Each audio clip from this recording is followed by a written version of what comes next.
Bonsoir à tous et bienvenue pour ce nouveau Face à Mars Actu. Ce soir encore, en direct et en vidéo sur le site et sur Facebook Live, nous recevons un candidat à la mairie de Marseille. Bonsoir Stéphane Ravier. Bonsoir. Merci d'avoir répondu à notre invitation. Salut. Alors toute la soirée, je vous le rappelle, vous pouvez poser vos questions à Stéphane Ravier en commentaire sur le site ou sur Facebook. On les relaiera puisque mes collègues aussi se succéderont sur le fauteuil qui est à côté de moi pour poser eux aussi leurs questions aux candidats. On va commencer tout de suite. Alors Stéphane Ravier, vous êtes candidat pour la 3e fois à la mairie de Marseille. On va le rappeler, vous êtes sénateur, vous êtes l'ancien maire des 13e et 14e arrondissements pendant 3 ans, de 2014 à 2017. Et récemment, pour cette 3e campagne pour l'Hôtel de Ville, vous avez reçu le soutien de Thierry Mariani. Alors je voudrais commencer par là. Thierry Mariani, ancien élu UMP, LR, ministre, candidat à la région. Aujourd'hui, cet appel que vous avez lancé aux électeurs de droite et à certains élus, par la voix de Thierry Mariani d'ailleurs, c'est pour vous la voie nécessaire pour cette fois peut-être réussir à devenir maire de Marseille? C'est une voie nécessaire, c'est une voie de plus. Moi j'attends le soutien de tous les Marseillais, bien sûr, en tout cas d'une majorité. Mais Thierry Mariani, c'est un homme qui a été ministre, qui a même été adversaire, mais qui a conservé sa ligne de droite populaire, des valeurs, il fait référence à nos traditions, à la sécurité, à notre identité, et il y a un combat assumé contre la gauche. Et ses anciens amis qui ont tout trahi. On voyait que son message correspond assez bien à ce qui se passe sur Marseille depuis de nombreuses années. Et cet électorat de droite populaire qui, à chaque fois, depuis un certain nombre d'années, est trahi par la famille, par le système Gaudin, eh bien, la voix de Thierry Mariani peut, cette fois, les convaincre de ne pas se laisser couillonner une fois de plus, une fois de trop. Et quand il vous incite à vous entendre avec, on va dire, la frange la plus droitière de LR, Guy Tessier, Valérie Boyer, c'est quelque chose que vous entendez ou à force de les côtoyer depuis des années, c'est quelque chose qui vous paraît infaisable? Thierry Mariani a des amitiés avec un passé commun avec M. Tessier et Mme Boyer. Nous les pratiquons ici. Et nous pratiquons leur double discours, leur double langage. Alors très sincèrement, je n'ai pas beaucoup d'espoir en ces deux personnes.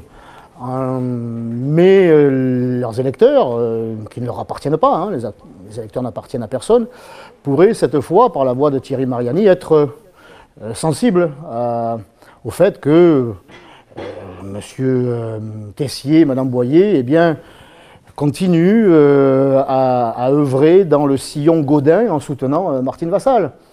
Et donc à renier dans la pratique les engagements qui sont les leurs, les déclarations qui sont les leurs. Donc c'est l'électorat en partie. Alors ils peuvent être frappés par la grâce, ils peuvent être touchés par la grâce, Mme Boyer et M. Tessier.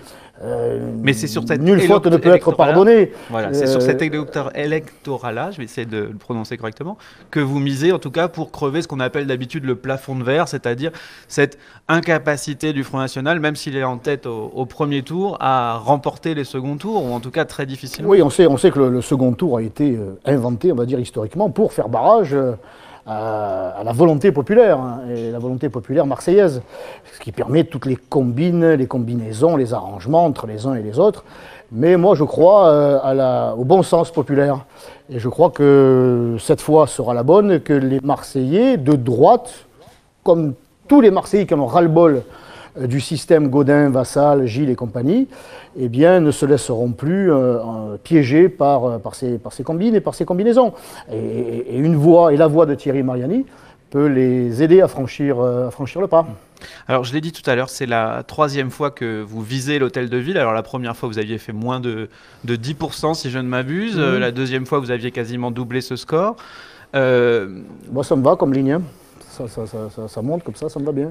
J'imagine qu'elle vous convient. Mais à quel moment, finalement, vous dites personnellement, je suis en mesure de gérer la 2e ville de France et ses 870 000 habitants? Je crois que les Marseillais sont nombreux à en être convaincus désormais. au vu du bilan de celles et ceux qui se présentent comme étant les prix Nobel dans tous les domaines et qui ont un bilan calamiteux, 26% des Marseillais qui vivent en dessous du seuil de pauvreté, 12% de chômeurs, une insécurité galopante, une fiscalité confiscatoire, la ville surendettée, la ville la plus polluée, la plus embouteillée, etc. Et nous, désormais, le Rassemblement National. J'ai dit Front National tout à l'heure, vous avez raison de me reprendre, je vais essayer de m'y tenir. Eh bien, il a un bilan. Il n'a plus seulement des propositions, il a un bilan. Nous avons été à la tête, et nous sommes toujours à la tête de la mairie des 13e et 14e arrondissements, la plus vaste, la plus peuplée, 150 000 habitants. Et nous avons pris des décisions, nous avons appliqué une politique avec peu de moyens, mais une détermination sans faille. Et ce bilan, cette pratique de l'exercice du pouvoir, très limité quand même. Limité, mais déjà riche en action, évidemment positive. On y reviendra tout à l'heure, on aura peut-être quelques bémols à mettre à tout ça. Tout ça nous permet, en plus bien sûr du programme qui est le nôtre, et on va en parler, tout ça nous permet d'être convaincus que cette ville, on peut la gérer avec d'autres méthodes, évidemment. La seule qui vaille, à mon avis, l'intérêt général. Alors, dans le livre que vous venez de faire paraître, qui s'appelle Fils de Marseille, si je ne m'abuse, oui. Vous comparez à Jeanne d'Arc, les militants du Rassemblement national. Oui. Vous dites, on est tous un peu, sans faire de signe égal, mais vous dites, on a tous un peu de Jeanne d'Arc en nous. Ma question elle est simple, c'est qui vous voulez bouter hors de Marseille, vous, Stéphane Ravier ? Le système Gaudin, Vassal, Guérini, Macron. Cette équipe qui se partage Marseille comme un gâteau au profit de quelques-uns, de quelques grands groupes, au détriment de l'intérêt général, de l'intérêt des Marseillais. Cette ville qui a un potentiel humain énorme, y compris naturel, face à la Méditerranée, les collines derrière, pas très loin de la région lyonnaise. Enfin, on a tous les atouts, on a des habitants qui regorgent de talent. Et tout ça est figé, sclérosé, étouffé par une bande qui a décidé de se partager le pouvoir et de faire plaisir aux copains. Et quelquefois aux coquins. Mais donc quand vous utilisez cette comparaison avec Jeanne d'Arc, c'est pas pour dire qu'il faut bouter, alors elle c'était les Anglais, certains étrangers hors de Marseille, c'est pas ça plutôt qu'elle veut dire cette Moi cette comparaison. Non mais les Jeanne d'Arc c'est aussi celle qu'on n'attendait pas, c'est le courage, c'est l'engagement, alors que tout semble perdu, que l'occupation semble être irrémédiable, que l'on ne peut plus rien faire, que c'est ainsi, que c'est toujours été ainsi. Eh bien, se lève Jeanne d'Arc. Alors, j'ai pas encore entendu une voix, moi. J'entends les voix des Marseillais, j'entends leur espoir et leur volonté de changement.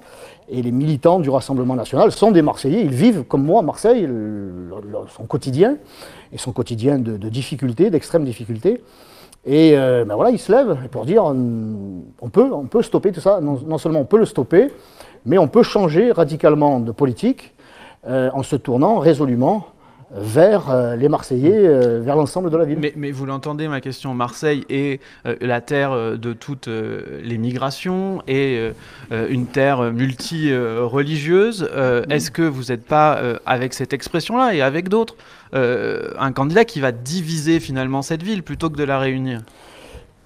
La réalité, c'est que cette ville est déjà divisée, qu'elle est déjà fracturée, qu'on se regarde en chien de faïence entre les quartiers nord et les quartiers sud, que, y compris dans les quartiers ou dans les arrondissements, on va se regarder en chien de faïence, voire en méfiance entre les noyaux villageois et les cités. Mais vous-même, vous jouez de ce regard en biais. C'est pas Stéphane Ravier qui est aux commandes de cette ville depuis 25 ans. Ce ne sont pas les amis de Stéphane Ravier qui gèrent la ville depuis toujours. Donc si l'on en est dans une situation de division qui fait que cette ville est au bord de l'explosion, c'est bien à la politique de l'équipe Gaudin-Vassal qu'on le doit. Moi, je m'adresse à tous les Marseillais de bonne volonté, à tous ceux qui aiment cette ville, à tous ceux qui aiment son art de vivre, ses traditions, ses racines, son identité, qui peut aussi passer par l'accueil de ceux qui veulent l'aimer et pas s'en servir. Je n'oublie pas que celle qui veille sur nous... Et ça ne vous empêche pas de parler de grand remplacement, Stéphane Ravier. Vous dites ça, et d'un autre côté, vous dites le grand remplacement que vous mettez à toutes les sauces, y compris pour votre meeting de lancement de campagne. Je n'oublie pas, mais je n'oublie pas. Moi, je vous dis, je tends la main à toutes celles et ceux qui aiment Marseille. Mais je n'oublie pas, que celle qui veille sur nous, c'est une femme. Et pas n'importe laquelle, c'est la bonne mère. Elle nous accompagne ce soir, pour les plus curieux. Voilà, c'est elle qui veille sur nous. Et nombreux sont les Marseillais, pour ne pas dire tous, quelle que soit leur confession, qui se reconnaissent en elle. Alors qu'ils se reconnaissent en Marseille, en ses traditions, en ses règles, en ses lois, en ses règlements. Et quelle que soit son origine, je tends la main, une main fraternelle à cela aussi.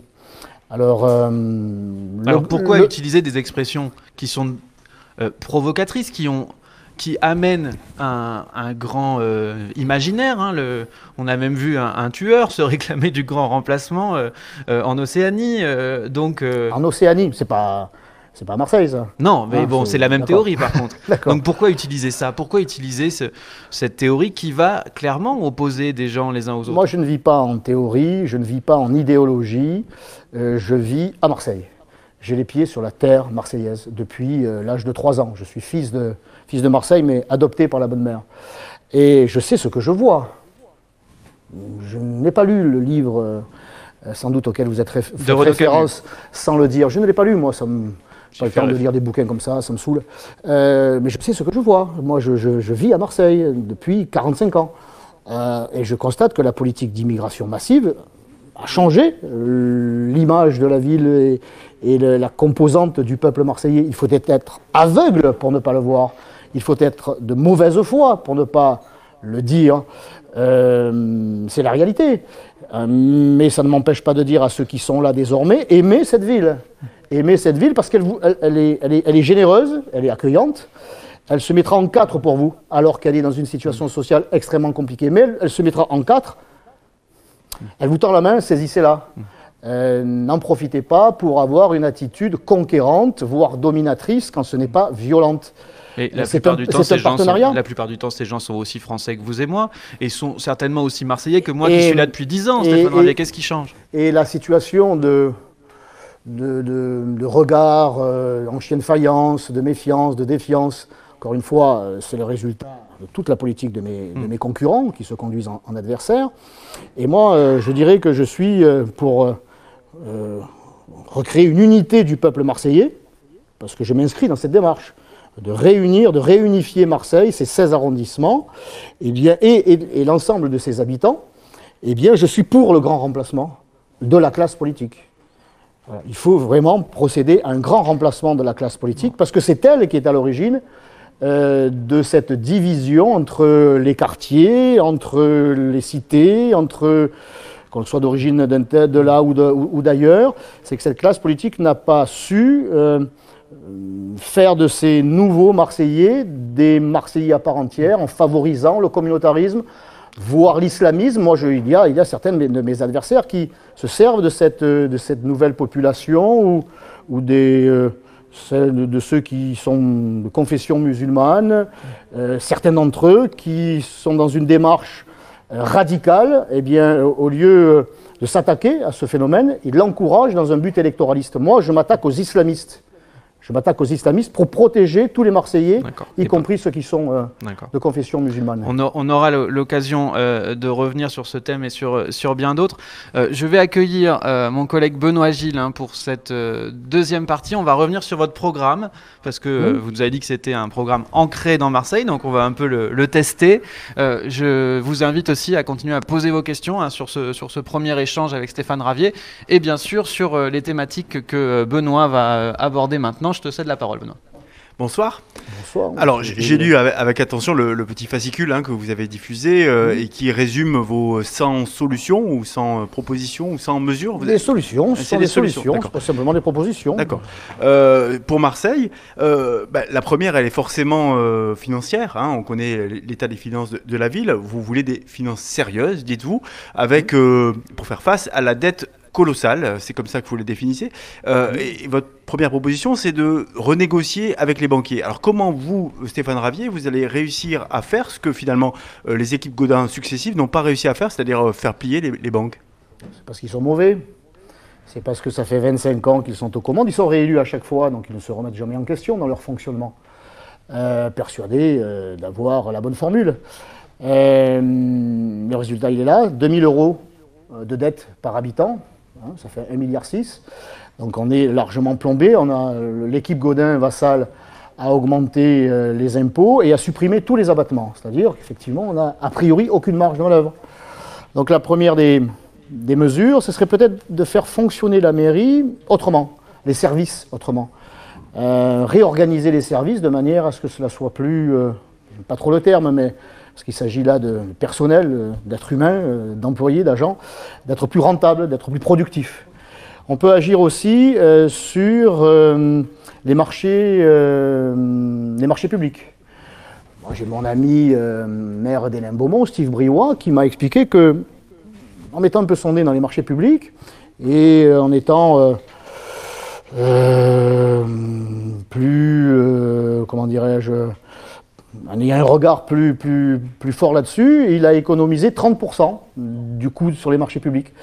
En y mettant des clauses sociales, en y mettant des clauses environnementales, en plus on peut faire travailler des locaux, ça relancerait l'emploi localement. On peut puiser, et ça sera mon argument quand je négocierai avec les banques, parce que ça serait une négociation. Moi j'ai fait un petit peu étudier le budget de la ville. Il y a 50 millions d'euros qui planent.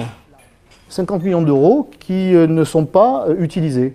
C'est-à-dire, c'est la double peine pour les Marseillais. On leur a pris dans leur poche, mais on ne les utilise pas. Eh bien, quand j'irai voir les banques, je leur dirai que arrêtez d'être des banquiers, seulement des banquiers. Soyez des partenaires de Marseille.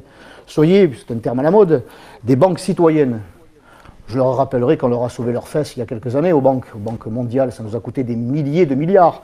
Eh bien, on ne leur demande pas de cadeaux. Moi, je leur demanderai d'être des partenaires de la ville en nous permettant, le temps d'un mandat, eh bien, de reporter le remboursement de la dette, ce qui nous permettra... Alors, donc c'est un report en fait. Monsieur Ravier, vous êtes bien gentil, mais qu'est-ce qui nous prouve? Vous allez nous demander du fric, mais si vous faites comme l'équipe Gaudin, que vous le cramez et que vous en faites n'importe quoi, vous comprenez, quand vous allez dans une banque pour faire un crédit, on vous demande quels sont vos moyens pour... Est-ce que vous avez tâté le terrain sur ce sujet-là, je leur ferai savoir que... Est-ce que vous avez tâté le terrain? Est-ce que vous avez vu des banquiers? Est-ce que vous avez vu les banques qui ont prêté à la ville de Marseille et qui attendent qu'on les rembourse? Est-ce que vous avez une idée si c'est possible ou pas? Parce que s'il en va de la viabilité de votre projet, si je comprends bien. Écoutez, vous les avez vus, le politique, c'est quoi? La politique, c'est de rendre possible ce qui est nécessaire.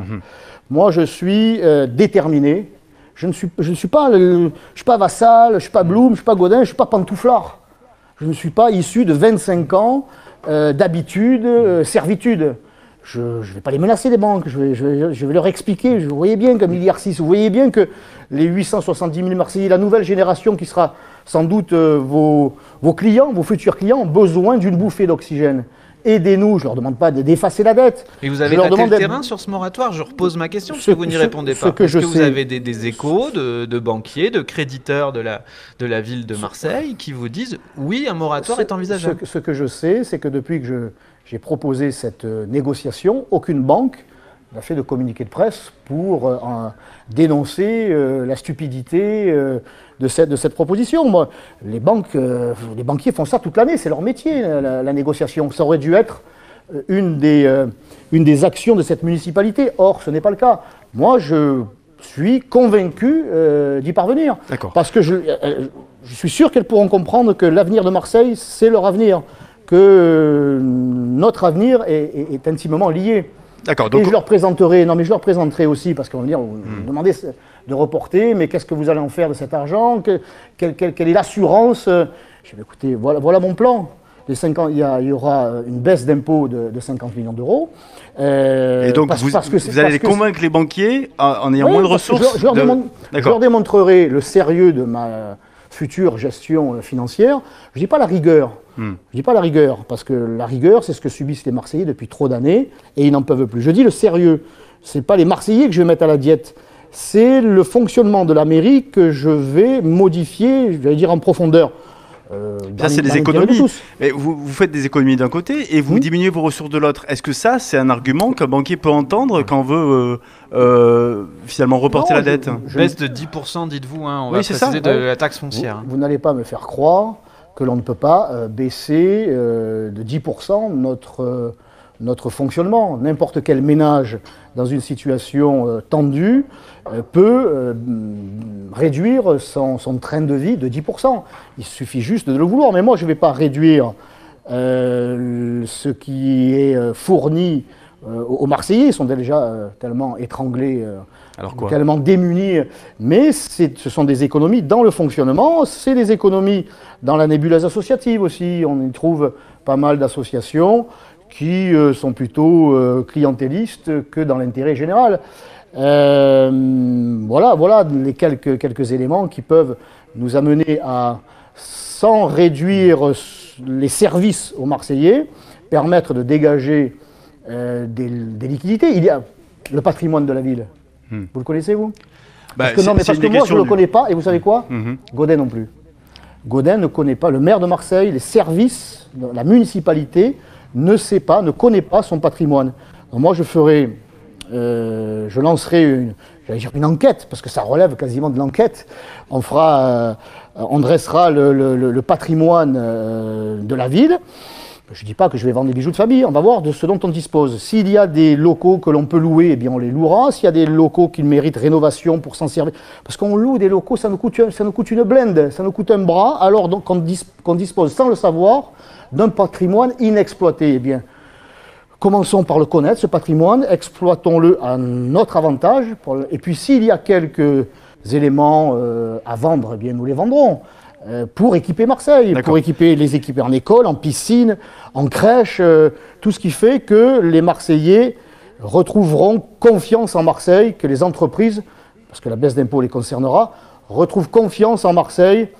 Et si les entreprises retrouvent confiance, eh bien, elles créeront de l'emploi et de la richesse, parce que c'est les entreprises qui créent la richesse. Au chapitre des dépenses, vous consacrez un large chapitre à la question de la sécurité, et là, vous comptez embaucher 600 policiers, dont 200 la première année.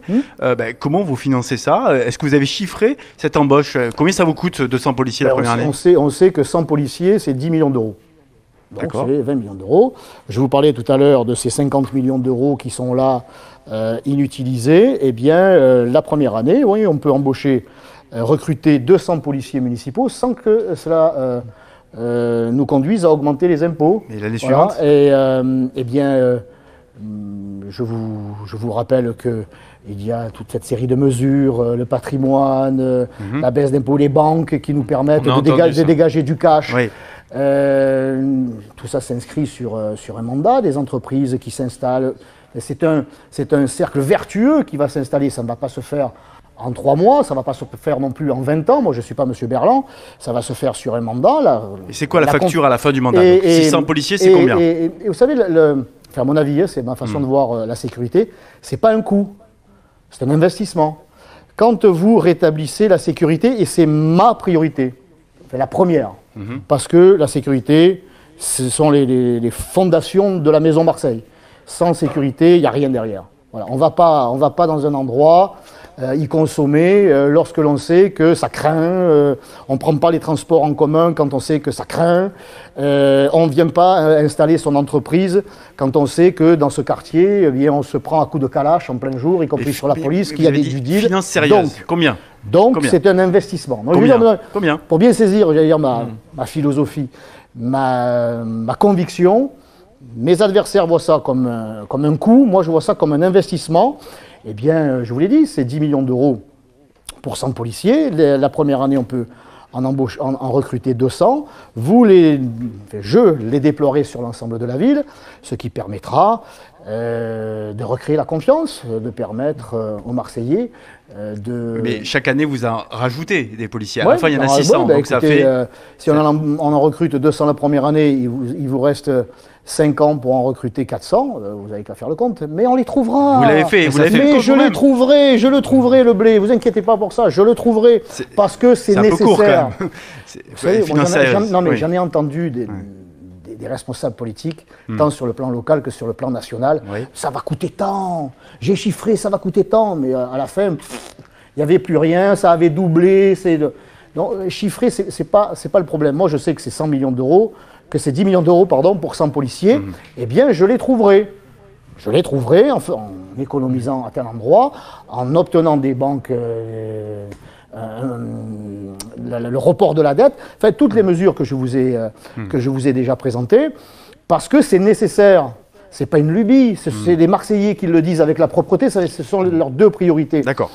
Alors, il y en a une autre qui est arrivée dans l'actualité. Vous parlez du patrimoine et Mars Actu, Mediapart, Le Ravi, La Marseillaise. On a révélé effectivement que le patrimoine de la ville n'était pas forcément connu de ses propres responsables. Et quand on regarde un peu de près ce que vous proposez en termes de logement, et notamment de logement indigne, on est un peu surpris parce que c'est assez maigre. On va trouver par exemple à l'air pur la volonté de geler toute construction de logements sociaux. Alors comment vous pouvez lutter contre l'habitat indigne si les gens ne trouvent pas, et 70% des gens ayant droit, de logements sociaux neufs où se loger? Je me souviens de cette Marseillaise habitante de Frévalon qui vient me voir dans mon bureau alors que j'étais encore maire de secteur et qui me dit, voilà, manifestement de confession musulmane, elle avait son voile sur la tête, et qui me dit, j'habite à Frévalon, je voudrais un autre logement parce que moi j'en peux plus de l'insécurité qui règne dans ma cité. Moi, mon fils, je ne le laisse pas sortir la journée.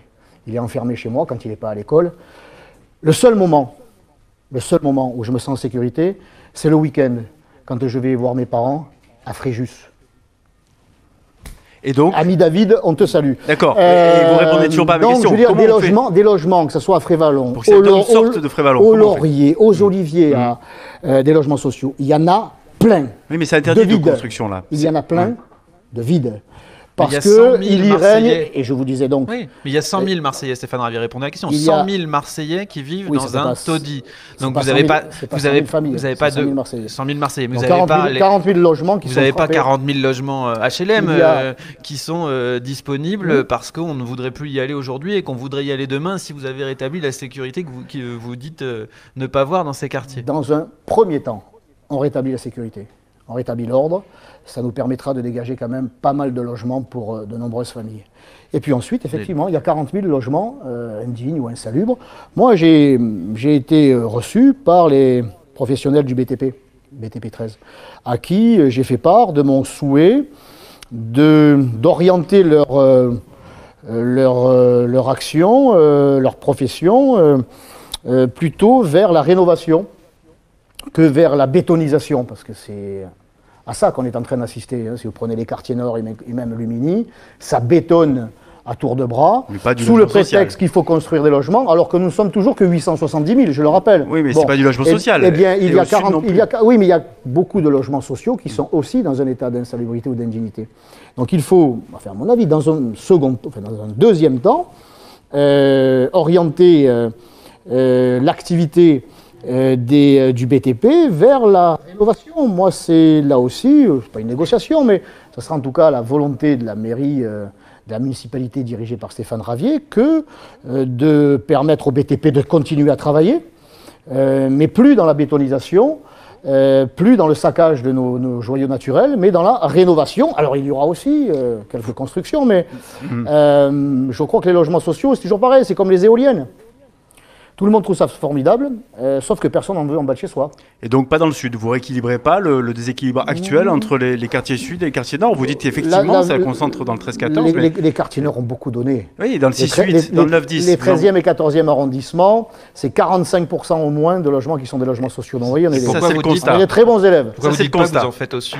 Oui. Parce que je ne veux pas infliger au sud ce que l'on nous a infligé au nord. On est un peu loin quand même. Et lorsqu'il y aura des logements, il peut y avoir ici ou là. Il peut y avoir ici ou là quelques logements sociaux. Donc il faut en faire. Mais ils seront soumis à, j'allais dire, il y aura la carotte et le bâton. Il y aura de la part de la municipalité Stéphane Ravier, le bailleur de la ville HMP Habitat Marseille-Provence, eh bien nous ferons savoir aux familles qui bénéficient de la solidarité nationale ou solidarité municipale que peuvent représenter les logements sociaux que on fait un effort de vous fournir un logement social. il va falloir que vous vous rappeliez qu'il y a des règles de vie, qu'il y a, avant le vivre ensemble, eh bien, qu'il y a la nécessité de respecter celles et ceux qui vous entourent. Les espaces communs. Moi, quand j'habitais chez mes parents, on avait des voisins, moi j'habitais à la Morelette, dans le 15e. Quand je rentrais chez moi, il ne me venait pas à l'idée de casser les boîtes aux lettres, d'uriner dans l'ascenseur. Il ne me venait pas à l'idée de jeter les poubelles par la fenêtre, de mettre la musique à fond. Vous voyez, il y avait le respect, il y avait le respect à la fois du... Mais ça, c'est pas le maire qui va faire ça. Mais en tout cas, le bailleur, qui dépend de la mairie, sera un bailleur vigilant, comme voisin vigilant, que nous mettrons en place, nous, comme nous l'avons fait déjà sur le 13-14, sur l'ensemble de la ville. Eh bien, nous aurons un bailleur HMP qui sera proactif, qui sera solidaire, mais pas seulement. Voilà. Ce qui permettra sans doute à ces logements sociaux de ne plus être le lieu souvent, de tous les mal-vivre, les mal-être. Vous en êtes tout d'ailleurs de voisins vigilants, parce que le fondateur avait l'air de dire que c'est toujours pas mis en place. En fait, vous avez signé un accord, mais il n'y a rien qui a changé dans les 13-14, selon lui.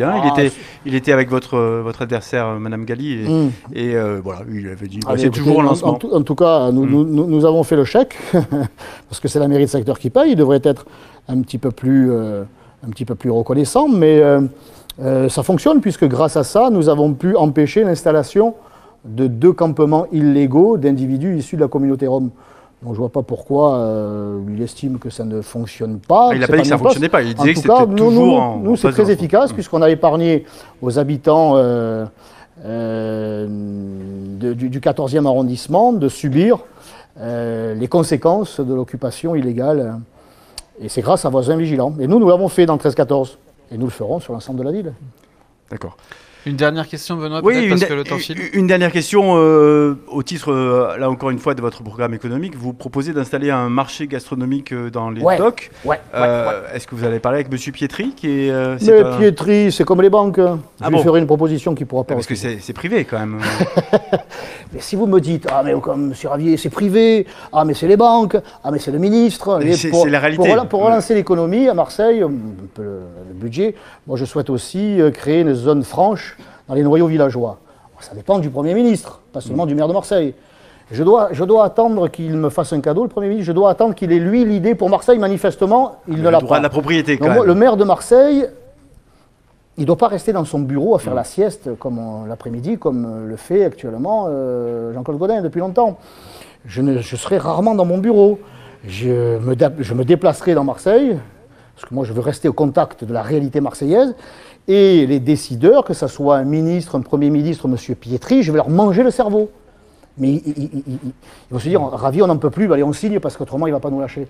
Mais c'est ce que je ferai. Je ne vais pas les lâcher, parce qu'il en va aussi de l'intérêt de M. Pietri, que ces docks dont la rénovation est exceptionnelle, c'est une vraie réussite, mais la relance économique, c'est un échec.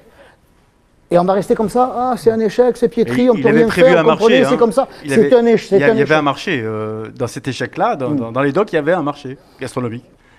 Moi, c'est pas un marché gastronomique, ce sont des halles. Oui. Toutes les grandes villes de France, et même les moyennes, ont des halles fermées. Encore une fois, il n'y a que dans cette ville, on se distingue, et encore une fois, pas dans le bon sens.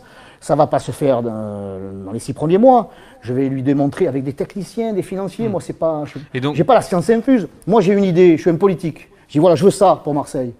En plus, c'est un endroit idéal avec la rocade qui arrive là, la Joliette, avec cette rue de la République dont nous allons faire une rue des créateurs marseillais, cette Canebière dont je vais y rendre son cachet marseillais et provençal, ces touristes qui sont là avec, pour les Marseillais, ces halles fermées, couvertes, pardon. C'est idéal. Je vais lui faire comprendre à M. Pietri que c'est dans son intérêt aussi. Il pourra dire c'est chez moi que ça se fait. Et c'est surtout à Marseille que ça se fait. On verra si Marc Pietri, le patron de Constructa, et les autres se laisseront convaincre par le maire VRP que vous dites vouloir être. Merci Benoît. Oui, un maire, c'est ça. Je te laisse c'est quelqu'un qui vend sa ville, enfin qu'il Clairement pas la découpe, hein, parce que ça a déjà été fait par Je vais essayer de Gaudin. faire mes transitions, Stéphane Pardon. Ravier. Je sais que vous parlez beaucoup, mais là, c'est un peu Pardon. compliqué. Voilà, Benoît a laissé le micro. Violette Artaud nous rejoindra dans quelques instants pour les questions qui fâchent. Je vous invite dans le même temps à continuer à commenter. Et en attendant l'arrivée de Violette, on va parler un peu casting. Alors, Stéphane Ravier, cette fois, vous n'avez pas vraiment choisi des novices pour vous accompagner. Vous avez choisi des gens qui sont déjà élus pour la plupart, conseillers régionaux sur les listes de Marion Maréchal Le C'est Pen. pas une tare quand même d'être élu. Est-ce que j'ai dit ça? D'accord. D'accord. Conseillers régionaux sur la liste élus sur les listes de Marion Maréchal Le Pen en 2015 pour la plupart. Oui, La question que je tout voulais vous neuf. poser, c'est que vous les avez formés, ils connaissent un peu plus la chose publique certainement depuis 4 ans, mais quelle part vous allez leur laisser? Parce qu'on a l'impression que Stéphane Ravier décide de tout et que les autres s'occupent du reste, non? Ce n'est qu'une impression. Mais avant d'être élu, et vous l'avez dit depuis 2015 seulement, ce sont des hommes et des femmes, ce sont des Marseillais, des Marseillaises qui ont une expérience professionnelle et qui ont l'expérience de Marseille. Cela va de l'artisan d'art jusqu'à l'ingénieur informaticien, en passant par une tête de liste qui a travaillé dans les banques. On lui pardonne, c'est pas grave, hein, mais elle saura m'aider pour négocier avec les banquiers. Il y a notre amie Sophie qui travaille dans la police. Sophie Grèche, la candidate des 15e et 16e dans arrondissements. la police scientifique. Il y a notre ami Alizio qui a travaillé lui dans les cabinets ministériels. Ça peut aider à ouvrir quelques portes pour obtenir une aide de l'État qui nous la doit bien. Franck Alizio, je vais juste resituer, si vous me laissez 10 secondes, votre tête de liste dans les 11e et 12e arrondissements, transfuge de la droite. Oui, puis nous avons Madame Marty dans le 2-3 qui est diplômée dans le social, pour qui a une affection particulière pour ce domaine, y compris dans l'écologie. Bon, et puis il y a votre serviteur qui a aussi une expérience, Madame Dangio, etc. Donc ce sont des Marseillais. Ce sont des Marseillais qui vivent Marseille au quotidien, qui connaissent leur secteur, mais pas seulement le secteur, hein, qui connaissent, qui sentent Marseille, qui connaissent Marseille, et qui en plus ont une expérience des hémicycles, une expérience des dossiers, donc de vous les dites analyser. aujourd'hui que vous avez l'équipe d'élus et peut-être aussi de techniciens autour pour gérer une ville de la taille de Marseille. Non seulement je le dis, j'en suis convaincu. Ils ont la même détermination que la mienne. Ce sont des passionnés de Marseille, ce sont des amoureux de Marseille, et ils ont cette expérience, cette petite expérience des hémicycles. Ils savent comment ça fonctionne, ils savent comment aborder les services, et nous, la mairie du 13-14 d'autant plus, parce qu'on travaille avec l'administration, hein. Sans administration, vous ne pouvez pas mettre en place vos projets. Donc ce sont des gens sérieux. Voilà. Une des constantes depuis 2014, qu'on parle de l'administration ou qu'on parle des élus d'ailleurs, ça a été les défections autour de vous. Il y a plus d'un tiers des conseillers municipaux qui ne vous suivent plus. Il en reste 2 tiers. Des 20 que vous aviez fait élire. On a vu un directeur de cabinet, 2 même, quitter la mairie des 13e et 14e arrondissements. On pourrait continuer la liste, Stéphane Ravier. Est-ce que les gens... non, ça va aller, parce que je pense que... Mais je pourrais continuer, honnêtement. Je pense avoir ça à peu près en tête. Mais on a l'impression quand même que vous allez avoir du mal à conserver cette équipe. Qu'est-ce qui nous dit que cette fois, les gens que vous allez faire élire sur vos listes dans 1 mois et demi, on n'a aucun doute qu'il y en aura, pas forcément... la majorité, mais on verra. Est-ce que vous avez une certitude que ces élus vous seront fidèles, que vous allez pouvoir constituer une équipe qui ne va pas exploser en cours de route? Vous savez, vous parlez des 2 directeurs de cabinet. Mon prédécesseur, M. Ovzepian, en avait épuisé 4. Vous voyez que j'ai encore de la marge. Mais ça mis à part, écoutez, ceux qui sont partis pour des raisons électorales ou électoralistes. Ils n'en avaient jamais assez. Ils avaient eu le poste de conseiller municipal, d'adjoint, de candidat dans les meilleurs cantons de Marseille. Ça appartient au mandat écoulé, mais qu'est-ce qui vous garantit? C'était pas une question de conviction. Cette fois que vous allez pouvoir proposer une équipe d'élus capable de rester pendant 6 ans dans une même majorité? Parce qu'une majorité instable, si vous deviez être maire, c'est une vraie difficulté à gouverner. L'instabilité, pour l'instant, elle est dans l'équipe Vassal, Gilles et compagnie. Hein. On n'a pas besoin de regarder du côté du Rassemblement national. La majorité n'a jamais fait défaut à Jean-Claude Gaudin pendant ses 4 mandats. Jean-Claude Gaudin, mais pas de Martine Vassal. Elle a du mal à réunir son camp. de ce qu'il en reste. Eh bien, en ce qui me concerne, moi, je suis convaincu que cette fois sera la bonne, comme l'élection. J'ai affaire à des gens que je connais, à des valeurs sûres. Ceux qui sont partis venaient d'arriver au Rassemblement national, venaient d'arriver dans le monde politique. Ils n'avaient pas cette expérience les hommes et les femmes qui m'entourent aujourd'hui ont déjà une expérience.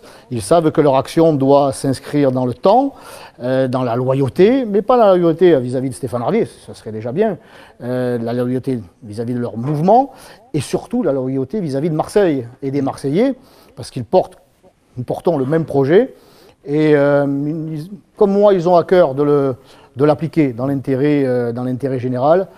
Et je suis convaincu que cette fois, nous avons affaire à une équipe soudée. Parmi les critiques qui vous ont été faites, il y a un caractère un peu tempétueux, on va dire. Alors, on veut pas. Non. Alors, qui vous joue parfois des tours. Vous avez admis vous-même que des fois, vous aviez peut-être manqué un peu de diplomatie. Vous avez travaillé un peu là-dessus aussi pour mieux partager un peu le pouvoir. Il n'y a pas de partage de pouvoir. Je ne sais pas quoi vous dire. Tempétueux. J'ai pas de l'eau dans les veines, quoi. Voilà. Vous avez du caractère. Je suis du Sud. Quand on a l'objectif d'aller convaincre des ministres, des premiers ministres, des chefs d'entreprise, il faut avoir du caractère, il faut avoir de la détermination.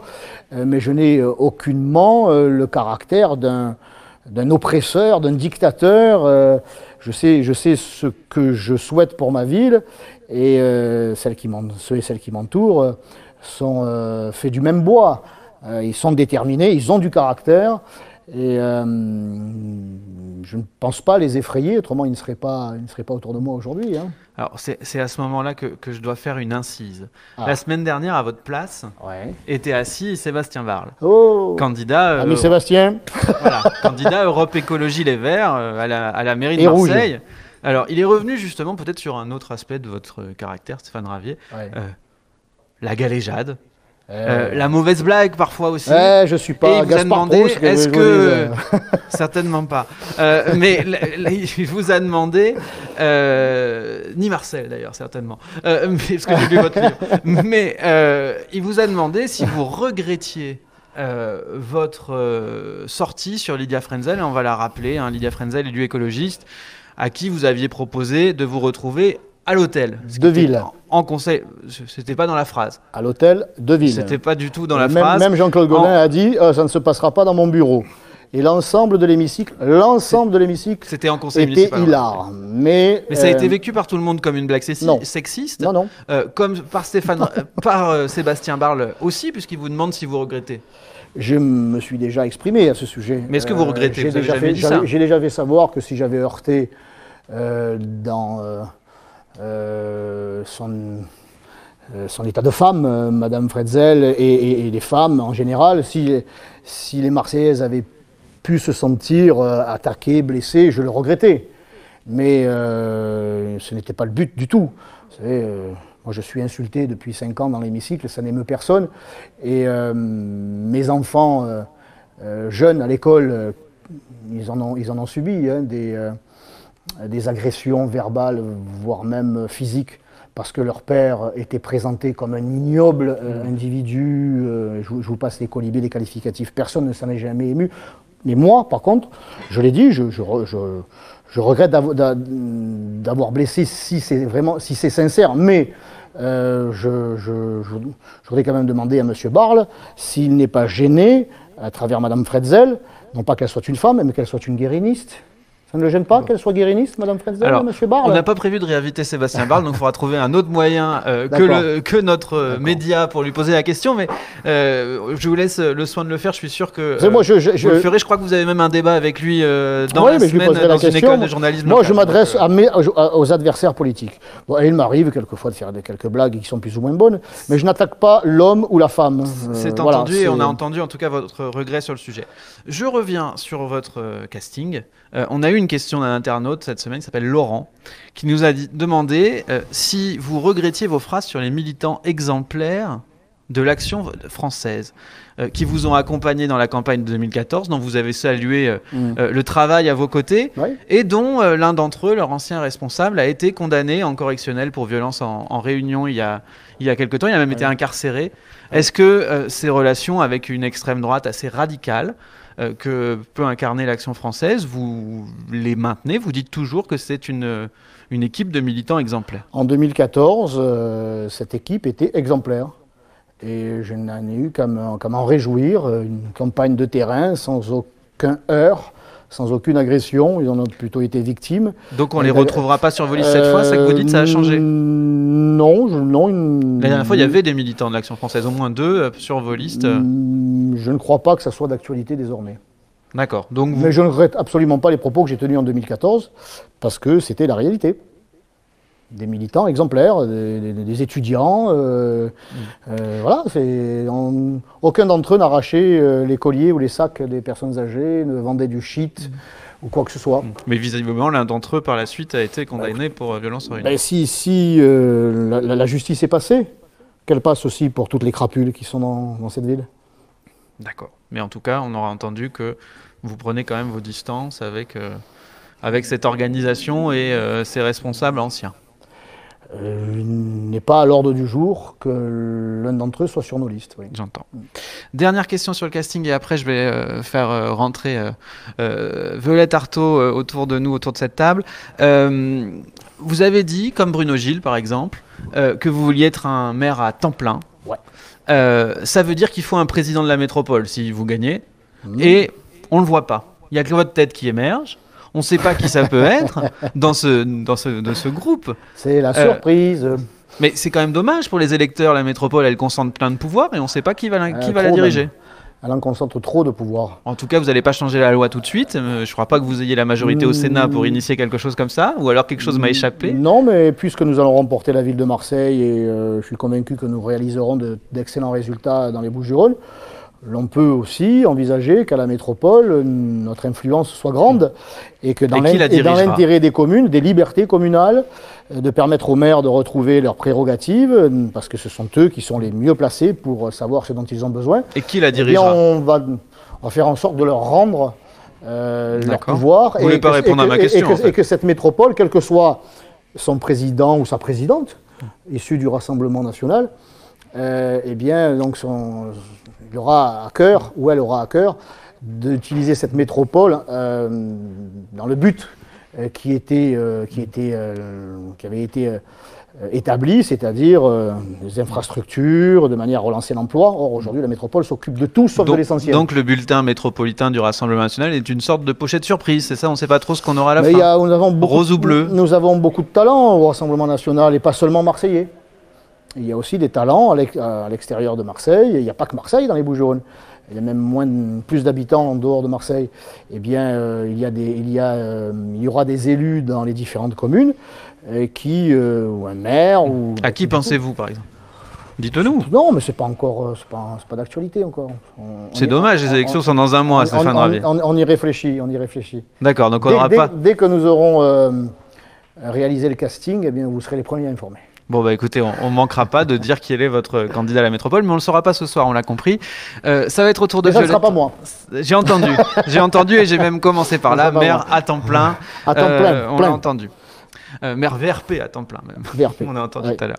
Alors, Violette Artaud va nous rejoindre. C'est là que ça se gâte. C'est l'heure des questions qui fâchent. Allez, bonsoir Violette. Alors Stéphane Ravier, bonsoir. Moi ce soir je suis un peu inquiète. On va parler de votre gestion de l'argent public. Ouais. Et vraiment quand je vois ce que vous avez fait, non ça m'inquiète, ça m'inquiète vraiment. Alors on va peut-être rafraîchir la mémoire des internautes. Ouais. En 2016, vous faites une super soirée, vous en rappelez sûrement, les vœux du maire. C'est éclaté. Vous faites le show, voilà. 100 000 €. 4% du budget de la ville. Ouais. Mais c'est pas tout. Alors, votre critique de la mairie centrale, c'est de dire qu'ils font plaisir aux copains et aux coquins. Vous faites plaisir à votre fils, par exemple, en l'embauchant aux espaces verts dans le 13-14, toujours.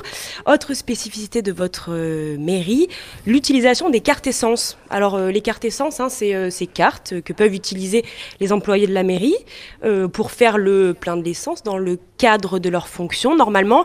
Là, chez vous, on les utilise en Corse. ou alors pour faire des pleins d'essence et aussi de gasoil pour la même carte qui est censée être attachée à une voiture. Donc bon, ça, vous nous l'expliquerez. Bref, moi j'ai l'impression que dans la mairie du 13-14, donc la seule mairie RN de la ville, on a tendance à prendre ses aises un petit peu avec l'argent public. Stéphane Ravier, si un jour vous avez les clés de la mairie centrale, vous allez le gérer comme ça, notre argent, à la one again, comme on dit à la Marseillaise? La one again. Bon, il y a le pack là. Alors, on commence par... Vous pouvez répondre point par point si vous voulez. Voilà. 100 000 euros pour cette soirée offerte aux habitants. Oui, vous étiez en haut de l'affiche. J'ai chanté ça. Mais ma prestation était gratuite. Hein. Je n'ai pas facturé la chanson. Mais c'est une... Bon, déjà, j'assume totalement le coup. Comme j'assume la décrue qui en a suivi, sans avoir attendu une quelconque campagne de presse. J'assume la somme, mais j'assume aussi le fait que ça a été au moins divisé par 2 depuis. Mais c'est pas une seule soirée, ce sont les vœux du maire à la population, donc il y a plusieurs milliers de personnes. C'est la seule salle qui nous permet d'accueillir autant de monde. Je note que la mairie Gaudin nous a jamais fait cadeau de quoi que ce soit sur le coût de la location, mais peu importe.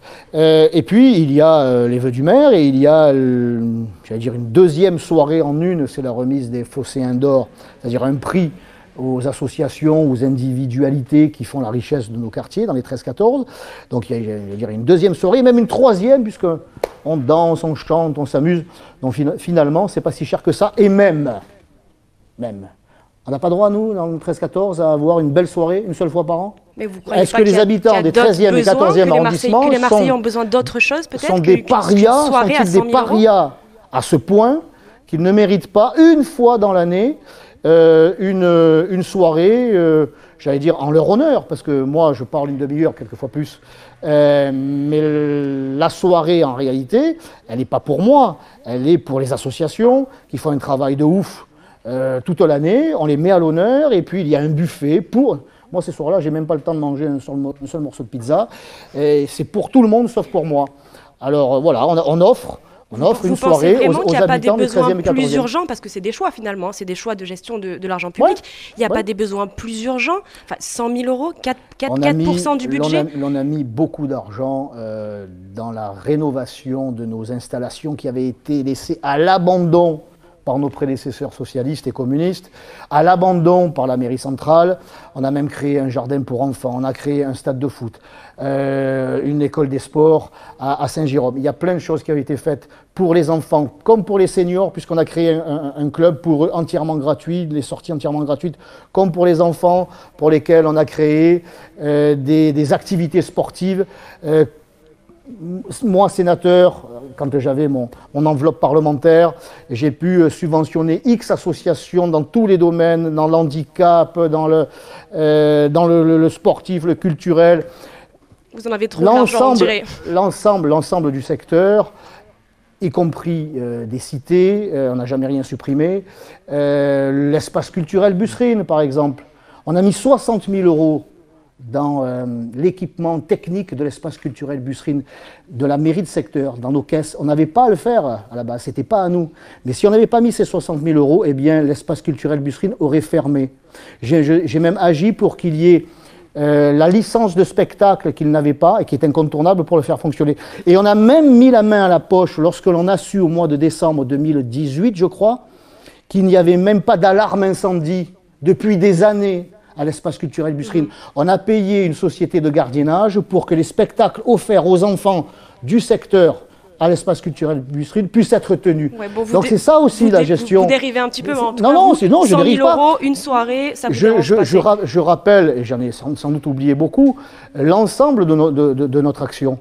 La rénovation de beaucoup de centres. Et notre action ne se borne pas à une soirée, mais je vous le dis, je l'assume totalement. Voilà, une belle soirée pour les habitants des quartiers qui sont méprisés depuis 25 ans dans cette ville. Mais moi, je ne les méprise pas. Ils ont droit à une belle soirée par an. Quant à mon fils, Thomas, je l'embrasse. Il est toujours employé de la mairie de secteur. Toujours. Et on en est très heureux parce qu'il fait un travail magnifique. Il ne devait pas partir en décembre. Avec son pote. 2016. Avec son pote Mathieu. 2015 même. Si vous aviez dit que c'était 2015, pardon. 2015. Non, il y travaille toujours. c'est Il y travaille vous qui toujours. l'avez Et il dit. travaille de façon, j'allais dire excellente, très Et satisfaisante. vous m'avez quand même Vous savez dit, ce qu'il fait quand je vous ai interrogé, M. Ravier, vous m'avez quand même dit, il est là jusqu'en décembre, je lui remets le pied à l'étrier, Ouais. et après, il volera de ses propres ailes. Finalement, vous Ah ben, l'avez il vole gardé, de ses propres ailes à la mairie de secteur. avec notre argent, avec le piston Non, de papa. mais le fait est... Avec le piston de papa, le quand même. fait est... Le fait est... Avec le c'est- piston de vous papa. savez- Vous savez ce qu'il fait? Vous savez ce qu'il Oui, oui, je vous Alors, savez- vous je savez ce crois que font Jean-Marie. ses ailes? Vous C'est la savez ce que fameuse, font- non, mais c'est la fameuse Ben, BIP, c'est ça, la ça. brigade d'intervention de proximité. il ramasse les poubelles, les déchets. Tout ce qui est abandonné par certains Marseillais indélicats, voire des entreprises, eh bien, ils ramassent les poubelles. Vous en connaissez beaucoup, des fils de sénateurs qui ramassent les poubelles? Non, mais Bon, par moi, contre, vous dans voyez, votre j'aurais pu- arrondissement, Non, je pense beaucoup de personnes qui aimeraient avoir un métier. Oui, non, mais... Un boulot. Mais mon fils aussi a droit à un boulot, non?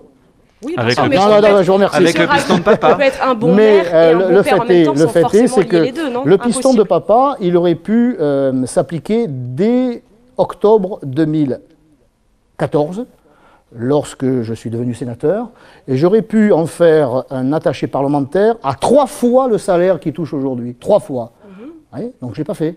Il a peut-être Par pas envie. contre, on avait besoin, la mairie de secteur, eh bien, de jeunes gens qui ramassent les poubelles. Au hasard. Vous voulez, Votre vous voulez fils. Au parce hasard. qu'il y a des parlementaires dans cette ville, où il y avait, qui ont embauché leur fils Et donc, Valérie Boyer, en l'occurrence. aux frais du contribuable, et qui ne les ont pas fait ramasser les poubelles. parce que les Et autres dont on font sait- pire, et dont du on ne coup, connaît vous, ça vous finalement dérange pas, de faire marcher vos... Et dont on ne connaît votre finalement casquette. pas l'activité réelle. Voilà. Moi, je suis fier du boulot que fait mon fils. Il ramasse les poubelles, oui. Je ne sais pas si les enfants d'autres parlementaires en font autant.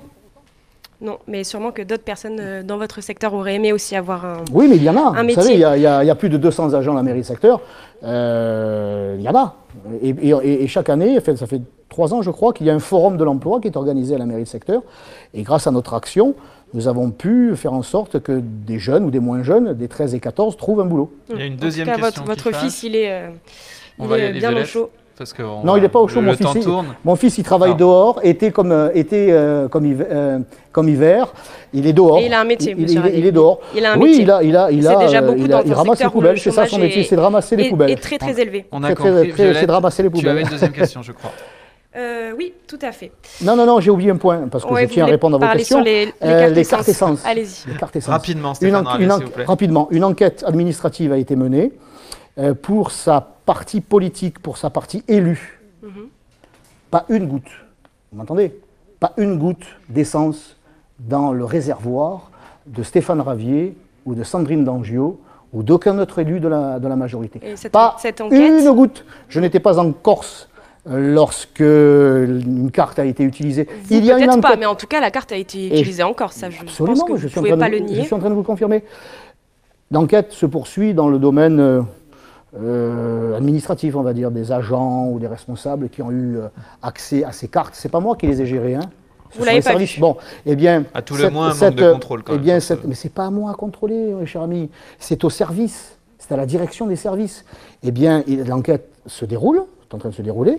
Si des agents ont été indélicats, ils seront sanctionnés comme le prévoient les textes. Et on Je suivra serai ça. même le premier à le réclamer. Et on Mais suivra ça. Et donc Stéphane vous- Ravier n'a pas touché une goutte de carburant, j'allais dire collectif, de carburant public.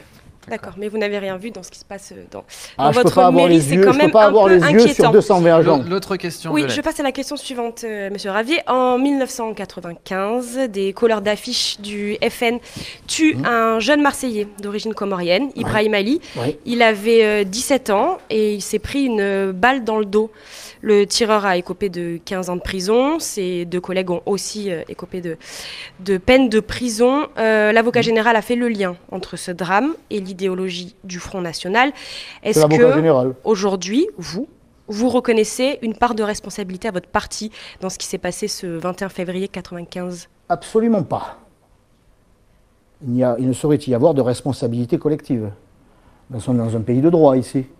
Dans ce pays, eh bien, cette affaire qui remonte donc à un certain nombre d'années évidemment, c'est la victime à laquelle nous pouvons penser encore ce soir, à Ibrahim Ali, à sa famille.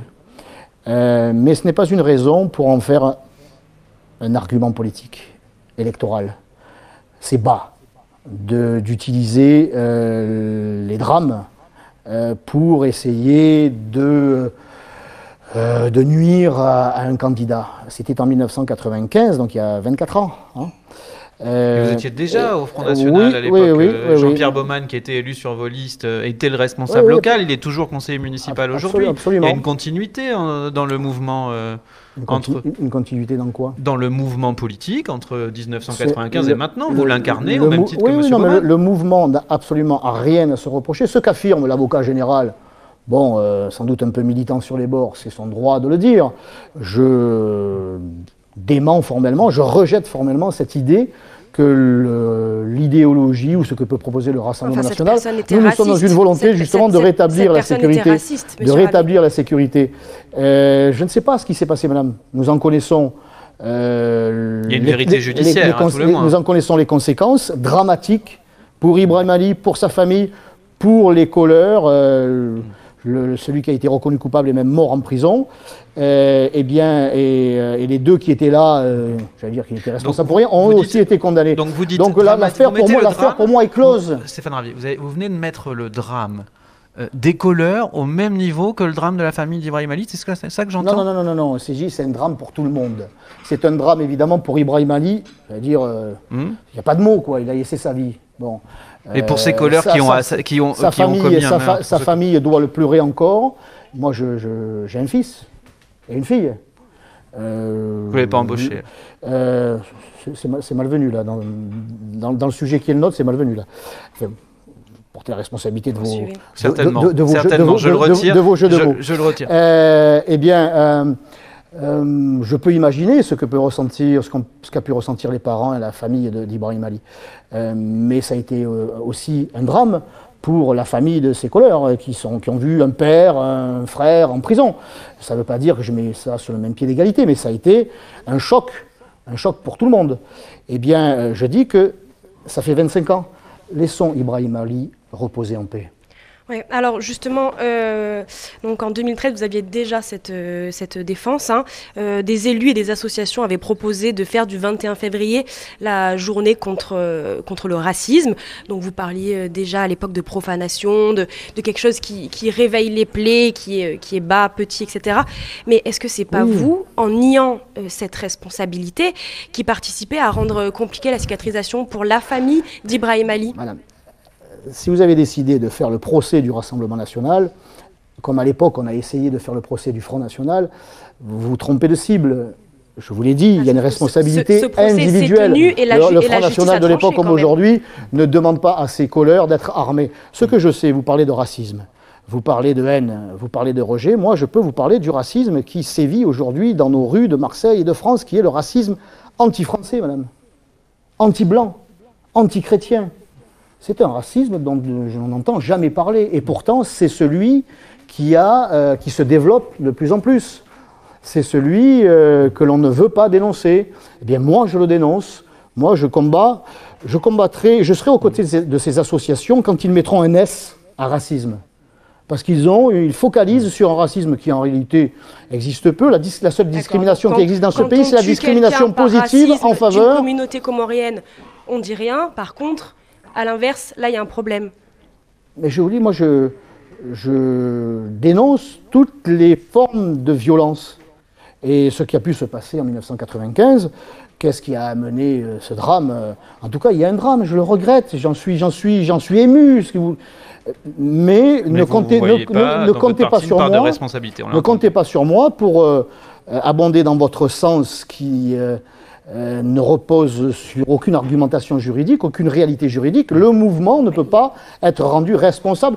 Les États s'excusent pour leur passé, monsieur Ravier. Les États s'excusent. Pourquoi les partis le feraient pas? Est-ce que vous avez posé la même question à monsieur Barle la semaine dernière, en lui rappelant que c'est un militant vert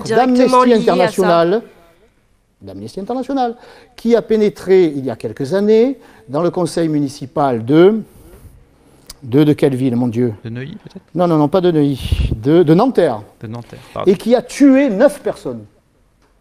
9 conseillers municipaux. Il les a tués, Je suis madame. désolée, mais on parle de quelque chose qui s'est passé à Marseille, dans votre parti. Madame, est-ce que l'on a estimé que les Verts, qu'Amnesty International était responsable de cette tuerie, de ce carnage? Bien sûr que non. Accordez-nous la même chose, madame, pour Ibrahim Ali. Il y a eu un procès, la justice a tranché et elle a fait le lien. Je vois pas pourquoi vous le feriez pas. Mais madame, nous, lorsqu'il s'est produit ce drame à Nanterre, nous avons désigné le coupable, dont j'ai oublié le nom. C'était lui le coupable, avec son arme à feu. Pas Amnesty International, pas les Verts, qui ne sont pas pourtant des amis du Front National de l'époque. Mais nous reconnaissons la responsabilité individuelle. Nous ne pratiquons pas le procès en sorcellerie. Nous ne pratiquons pas l'amalgame. Ce que vous êtes en train de faire ce soir, et c'est très regrettable. Donc je vois que de votre part, il y a 2 poids 2 mesures, que lorsqu'il s'agit de ce drame d'Ibrahim Ali, vous essayez de faire du Front National le responsable, mais lorsqu'il s'est agi à Nanterre de 9 personnes qui ont été froidement tuées, eh bien, là, vous n'estimez pas que l'Amnesty International et que les Verts soient responsables. En l'occurrence, Stéphane Ravier, on essaye de regarder ce qui s'est passé dans notre ville, et c'est pour ça qu'on vous a posé. Vous avez une qui a vision marqué purement... les Marseillais. Marsactu, Mais est-ce que vous il y a un petit indice dans le nom, Marsactu à Marseille. Est-ce que vous pensez, monsieur le Forestier, C'est là où vous voulez être élu aussi, je en crois. 2020, c'est la question que se posent les Marseillais, Je de pense que savoir tous si les le ans Front National est responsable en Je- 1995 je pense que d'un tous drame les- qui s'est produit. Je pense que tous les ans encore, il y a des gens qui Ce que souhaitent qui savoir les commémorent Marseillais, cette mort. ce que souhaitent et savoir qui- les Marseillais, c'est de savoir s'ils vont pouvoir avoir un logement, On en a parlé. y vivre en sécurité, avoir des transports, dans une ville qui soit peut-être un peu moins polluée. C'est ça que veulent savoir les Marseillais, monsieur Autant le Forestier, de c'est ça. sujets dont on a parlé, mais ils veulent aussi connaître votre position sur un certain nombre de sujets, et celui-là a marqué votre famille politique. On voulait y revenir, voilà. on savait que le sujet ne vous déplairait, mais on a Mais il tenu me à le faire. Et je pense que Mais il me déplaît pas. je- Il me déplaît pas. je pense en tout cas qu'on a bien compris votre position, et je vais remercier Violette Merci. pour sa participation. Merci Violette. Alors, Stéphane Ravier, question pas facile d'enchaîner après ce Non, thème, pas facile. évidemment. La question Tous maires, on en pose une à chaque fois. Tous maires, c'est notre dispositif participatif. Ouais. Les internautes proposent des mesures aux futurs maires de Marseille. Ceux qui les consultent peuvent choisir de les approuver ou de les désapprouver. Et je vous ai fait une petite sélection de 3 messages qui vont un peu dans le même sens.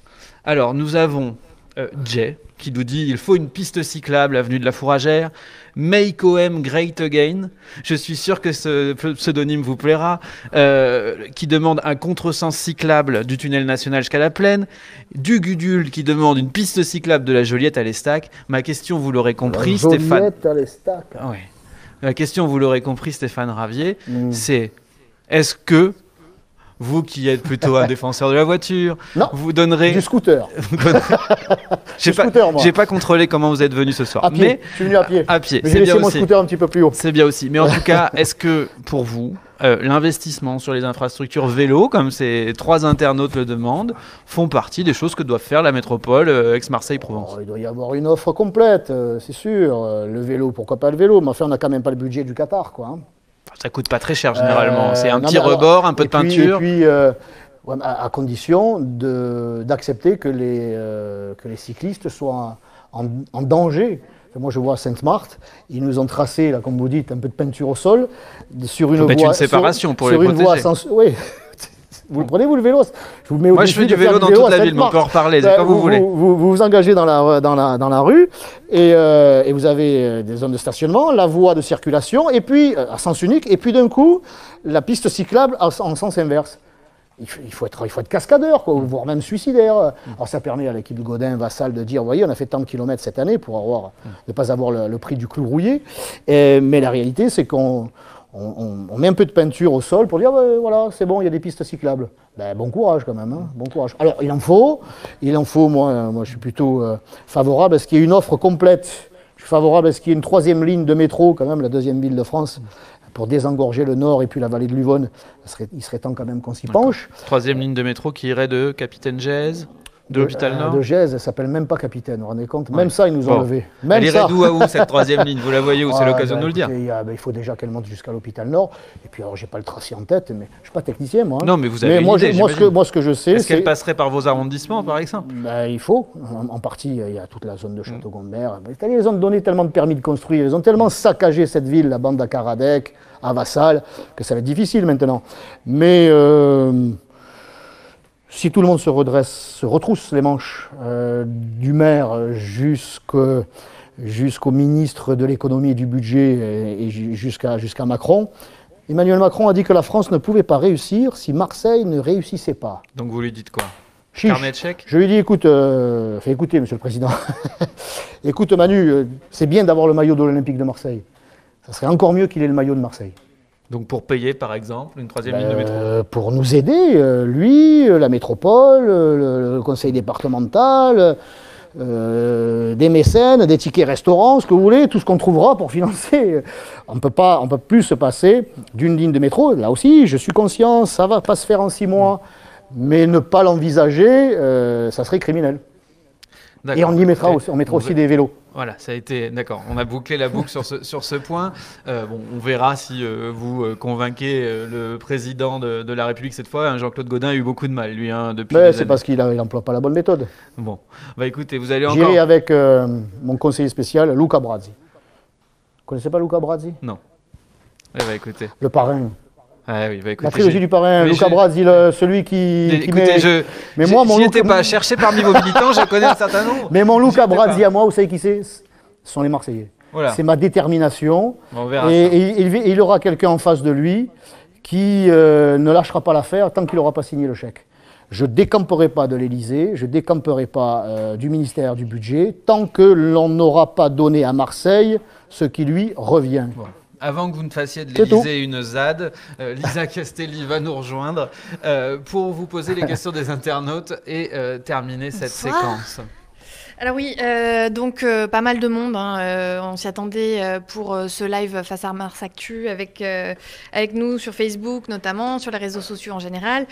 On a eu beaucoup de messages en amont, notamment, alors là c'est notre moment un petit peu rubrique réponse aux lecteurs, pas mal de messages surpris que Mars Actu donne 1 heure d'antenne aux candidats du RN. Alors voilà, on le redit simplement, on a pris le temps d'y répondre. Hein, mais je les salue. On le redit simplement, notre travail c'est d'interroger tous les candidats qui sont susceptibles d'être en responsabilité en mars, susceptibles d'être élus ou élus d'opposition, donc ce n'est pas de faire de la publicité. Voilà, nous ça s'appelle la démocratie, je crois. Et nous faisons avec les candidats ce que nous faisons pour tous nos sujets, nous exerçons notre esprit critique, nous pointons les contradictions, les faiblesses, les points forts quand il y en a, mais surtout la question de comment vous serez aux responsabilités. Il y en a des points forts, il y en a. Bon, alors première question qui nous est parvenue, elle concerne les secteurs que vous connaissez bien, les quartiers nord. Merci. Une question, donc le territoire marseillais, au nord notamment, est concerné par des projets de rénovation urbaine qui visent à améliorer les conditions de vie des habitants. Ça passe notamment par la diversification de l'habitat, la destruction de certains grands ensembles, la diversification du type d'habitat. Vous, quel est votre regard sur ces opérations qui sont menées depuis déjà quelques années, qui vont se poursuivre? Est-ce que c'est quelque chose que, si vous êtes élu à la mairie, vous favoriserez, ou est-ce que vous reviendrez en arrière? Alors sur mon écran de contrôle, je vois que c'est une question de Maxence. En effet. Eh bien, la politique de rénovation urbaine menée par l'Agence nationale de la rénovation urbaine, l'ANRU, avec l'aide de la mairie, est un gouffre. Même la Cour des comptes a pointé du doigt cette politique que l'on subit depuis une trentaine d'années et dont les résultats sont très contestables, voire très critiquables. Le but n'est absolument pas atteint. Nous avez parlé de mixité sociale, nous avez parlé de vivre ensemble. Le résultat, il est là, c'est un échec, parce que l'on ne vient pas s'installer dans ces quartiers. C'est pas parce qu'on va casser une tour, qu'on va changer les boîtes aux lettres, qu'on va y faire fuir le deal, que l'on va combattre le militantisme islamiste.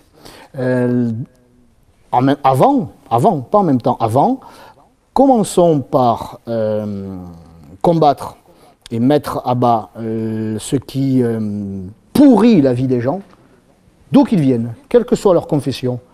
le militantisme islamiste, l'insécurité, en particulier le trafic de drogue, qui est en train de faire vaciller les fondements même de cette ville. Pour vous, ça ne passe pas par l'habitat. Et à partir de là, non, pas seulement. Pas seulement. Vous prenez les Lauriers, par exemple. J'y suis allé il n'y a pas longtemps. Ils ont tombé une tour. Ils ont refait les immeubles, les ascenseurs. Tout est nickel. Les dealers sont toujours là. Alors, ils n'ont pas fait... Et lorsque nous recevons avec Madame Dangiot, le maire des 13e et 14e arrondissements, un certain nombre de mamans de ce quartier, la première demande de l'ensemble de ces mamans, on voudrait un logement ailleurs. On n'en peut plus du deal. On n'en peut plus du trafic. C'est de faire bouger des populations, de les mettre dans des meilleurs quartiers. Mais elle ne bouge pas, chère madame.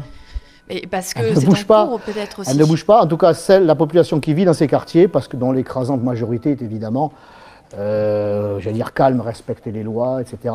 Et les mamans veulent sécuriser l'avenir de leurs enfants, parce qu'elles voient bien qu'ils sont en train de tomber dans le deal, ou en tout cas qu'ils n'en sont pas loin, cet argent facile, etc. Bon, eh bien, elle voit bien, elle aussi, que d'avoir supprimé une tour, que d'avoir rénové la rue, d'avoir ouvert une voie, eh bien, ça n'a pas empêché les dealers de continuer à mettre une ambiance, une réalité détestable, délétère, angoissante, violente dans ces quartiers. Donc la politique de rénovation urbaine qui consiste simplement à rénover le quartier sans s'attaquer à la racine du mal, qui est l'insécurité, en particulier à Marseille, l'islamisme et le trafic de drogue, c'est voué à l'échec. Donc pour vous, vous ne solliciterez pas plus de chantiers de l'ANRU, l'Agence nationale de la rénovation urbaine. Vous ne pousserez pas pour que ça aille plus loin. Est-ce que vous reviendrez en arrière sur certaines choses? Moi, je serais assez favorable. De toute façon, la politique de rénovation urbaine, elle est menée par l'État. Oui, voilà, mais le maire le maire peut apporter et apporte. Voilà, fait ses propositions. Moi, je préférerais, si une contribution doit être apportée, eh bien une contribution en matière de sécurité.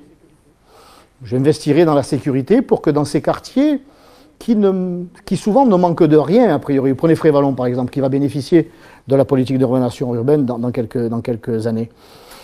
Il y a une crèche, une maternelle, une école primaire, une piscine, il y a, bon, même si elle est souvent en travaux, il y a un terrain de foot qui vient d'être rénové pour la deuxième fois, il y a le métro, il y a des bus, il y a tout à Frévalon, mais pourtant on veut en partir. Il y a énormément d'habitants. Pourtant on veut en partir, pourquoi? Parce qu'il y a encore cette réalité de l'insécurité que les habitants, de toutes origines confondues, ne supportent plus. Alors avant de dilapider l'argent public par milliards, eh bien utilisons-le pour rétablir l'ordre républicain.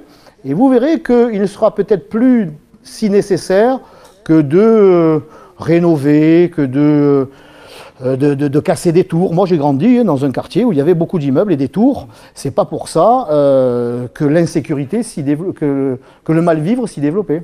Une autre question, Lisa, peut-être, sur ce thème ou alors sur un autre. sur ce thème-là, on peut rapidement, juste une question pour ou contre. On nous demande ce que vous pensez de la dépénalisation du cannabis. Est-ce que c'est une façon pour vous de régler une partie des problèmes liés au trafic? Ah oui. C'est ce qu'a défendu Sébastien Barle à votre place tout à l'heure, la semaine dernière, par exemple. Tu m'étonnes, oui. C'est comme les vols de voitures. Comme on n'arrive pas à empêcher les vols de voitures, on n'a qu'à légaliser le truc. On appellera ça emprunt à long terme. Donc pour vous, c'est pas une solution. Mais en plus, c'est pas une solution parce que l'expérience réalisée au Canada, dans certains États des États-Unis, prouve que cela n'aboutit absolument pas à la baisse du trafic, parce qu'il y aura toujours un marché noir. Ça sera toujours moins cher. Le trafic du centre-ville à Marseille, Noailles, où M. Barle aime aller se balader, eh bien, c'est le trafic de cigarettes. Parce que, même si, et puis c'est de la qualité moindre, si on peut parler de qualité en matière de cigarettes, mais il y aura toujours un marché noir. Donc ça ne résoudra rien. Et puis ce que je constate, moi, dans les études qui ont été faites au Canada ou aux États-Unis, c'est qu'il y a une explosion des entrées aux urgences en raison de la consommation du cannabis. Donc, il n'y a en réalité aucune attente dans ce domaine-là. Je vous dirai que si vous interrogez la police, et si vous vous rendez dans les quartiers comme j'ai pu le faire, elle vous dira qu'ils ont déjà anticipé la possible dépénalisation. Maintenant, c'est de la coke qu'on trouve de partout, dans toutes les cités. Ils n'ont pas de loi à voter pour s'adapter au marché. Eh bien, ils sont déjà dans l'après. Et il y aura toujours un trafic de cannabis. Et moi, je pense, mon souci premier, c'est pas de faire du blé, parce qu'en réalité, l'État veut quoi? Veut toucher sa part. Voilà, il veut taxer. Et on ne se soucie pas de la santé publique. Mais aujourd'hui, Moi, c'est la on a santé les publique dont je forces me de police soucie. à Marseille sont extrêmement sollicitées sur ces questions de simple consommation. Est-ce que ça leur libérerait pas du temps? Mais encore une fois, vous pouvez leur libérer du temps si vous dépénalisez le cambriolage. Si vous estimez que on n'arrive pas, ou on ne se donne pas les moyens en réalité, on ne se donne pas les moyens de combattre efficacement le trafic de stupes, alors écoutez, on va le légaliser, comme ça au moins il n'y a plus de trafic. Il faut donner les moyens à la police de combattre le trafic parce qu'elle les connaît par cœur. J'ai fait une tournée, moi, avec eux, si on peut appeler ça comme ça, de toutes les cités de stupes. Ils m'ont dit, vous voyez là, monsieur le sénateur, là, celui-là, on a arrêté déjà 3 fois, mais il dit il est à tel endroit, maintenant il dit là-bas. Vous voyez, au 3e étage, là, il y a une nourrice. Là, c'est là où ils planquent Ils connaissent par cœur. Seulement, on ne leur donne pas les moyens d'agir, d'appréhender, ça ils le font souvent, mais c'est la justice qui n'est pas juste. Il faut condamner sévèrement, il faut expulser aussi ceux qui ne sont pas de notre pays, puis il faudrait peut-être convaincre notre ami le roi de faire un effort, parce qu'on sait d'où il vient le cannabis. On sait d'où il vient. Il y a Encore une fois, c'est pareil pour la même chose que pour la politique quotidienne à Marseille, c'est une question de volonté. Il n'y a pas la volonté de s'attaquer au trafic de stupes. Pourquoi? Parce que ça permet à Jean-Claude Gaudin de dire vous voyez, à Marseille, tout se passe bien, dans les quartiers, c'est calme, c'est le vivre ensemble. C'est en réalité le fric facile de la drogue qui est en train de gangréner cette ville, qui permet à cette ville de ne pas exploser.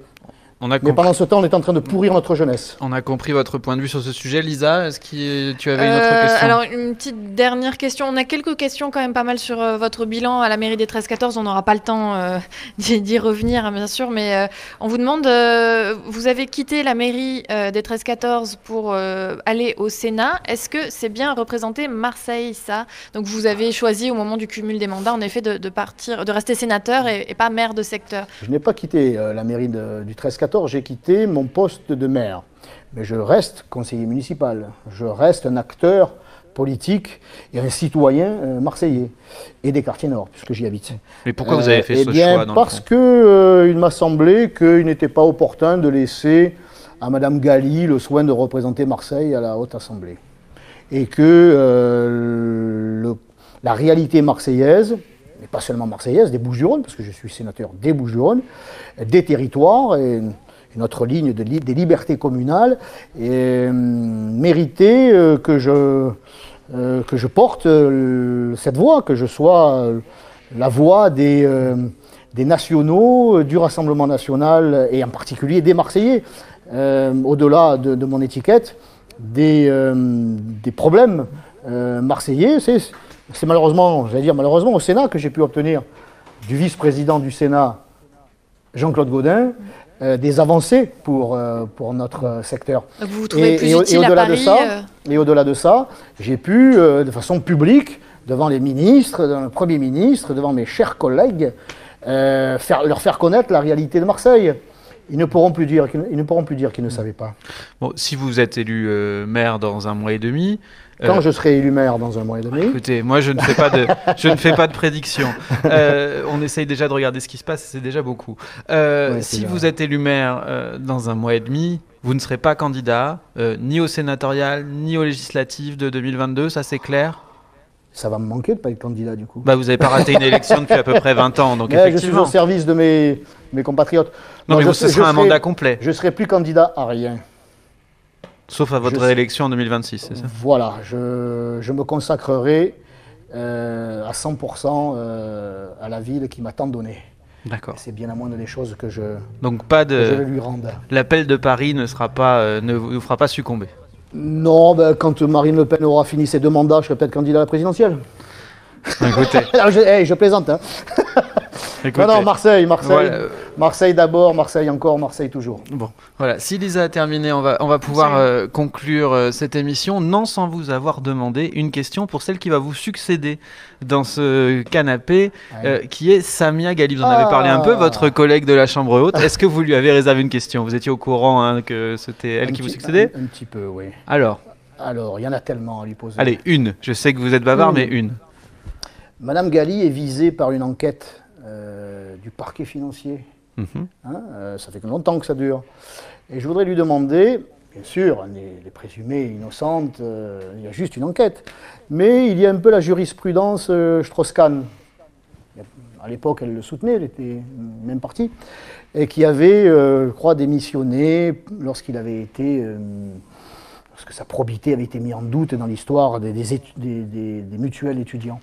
Le Premier ministre de l'époque, Jospin, lui avait demandé de se retirer, en effet. De se retirer. Donc vous demandez la même chose à Mme Galli. Et puis il s'était défendu, puis avait retrouvé sa place une fois qu'il avait réussi à être blanchi. Eh bien, est-ce que Mme Galli ne devrait-elle pas se mettre en retrait de la vie politique pour tenter de laver son honneur? Parce que les pratiques, quand même, on sort, et malheureusement on n'en sort pas, de 25 ans, de godino-guérinisme, Andrieux, toutes ces affaires, toutes ces politiques qui ont tellement sali Marseille, et donné une image de Marseille détestable, alors qu'il ne s'agissait que de personnes, encore une fois, je ne fais pas un amalgame, mais voilà, ces pratiques nuisent à l'image de la ville.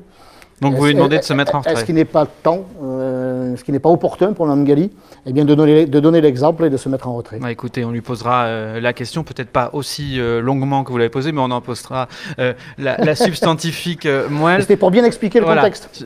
Sur ce thème très rapidement, parce que quand même, on ne peut pas vous laisser dire ça sans rappeler que vous avez une plainte d'un conseil municipal contre vous aussi, une enquête ouverte pour extorsion aggravée d'une démission potentielle du conseil municipal de Marseille, une plainte de M. Cataneo, l'enquête est là.